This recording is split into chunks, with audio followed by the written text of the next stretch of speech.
మొన్న సోమవారం రోజు సిక్కింలో ఉన్నటువంటి నామ్చి జిల్లా సమదర్దుంగ్ అనే ప్రాంతంలో ఈ స్టేజ్ 6 హైడ్రో పవర్ అనే ఒక సొరంగం నిర్మాణ పనులు చేపట్టారు.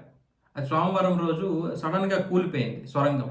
ఎందుకు కూలిపోయిందంటే వీళ్ళు సొరంగం తవ్వుతున్నప్పుడు ఆ రాళ్లలో మిథేన్ వాయువు బయటపడింది.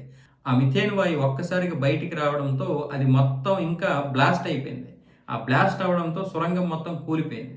ఆ కూలిపోవడంతోటే అందులో ఉన్నటువంటి కార్మికులు, అలాగే ఈ ప్రాజెక్ట్ అధికారులు మొత్తం 25 మంది అందులో చిక్కుకున్నారు.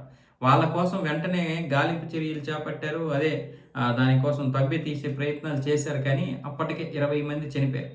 ఈరోజు అంటే రాత్రి జరిగినటువంటి ఆ తవ్వకాల్లో 20 మంది మృతి చెందినట్లుగా చెప్పారు. మిగతా 5 కోసం కూడా చర్యలు చేపట్టారు. గాలింపు చర్యలు చేపట్టారు. కానీ ఆ 5 కూడా బ్రతికుండడానికి 99% అవకాశం ఉండదు. కానీ వాళ్ళు బ్రతికొండాలని కోరుకుంటున్నామని చెప్పి మళ్ళీ పనులు ప్రారంభించారు. కానీ ఆ మిథేన్ వాయువు వల్ల విపరీతమైనటువంటి ఆటంకాలు ఏర్పడుతున్నాయి. పైగా ఆ మిథేన్ వాయువు వెంటనే వీళ్ళ మీద దాడి చేయడం వల్ల వాళ్ళు బ్రతికేటటువంటి అవకాశాలు అయితే ఉండవని చెప్పేస్తున్నారు. అంటే మొత్తం 25 మంది కూడా పూర్తిగా గల్లంత అయిపోయినాయి. అంటే 25 మంది కూడా పూర్తిగా చనిపోయినట్లే. వీళ్ళ కోసం ఇప్పుడు కేంద్ర ప్రభుత్వాలు, రాష్ట్ర ప్రభుత్వాలు తక్షణ సహాయం కింద 6 లక్షల రూపాయలు అయితే ఎక్స్ గ్రేషియా ప్రకటించడం జరిగింది. అంటే ఈ సొరంగాలు జరిగిందంటే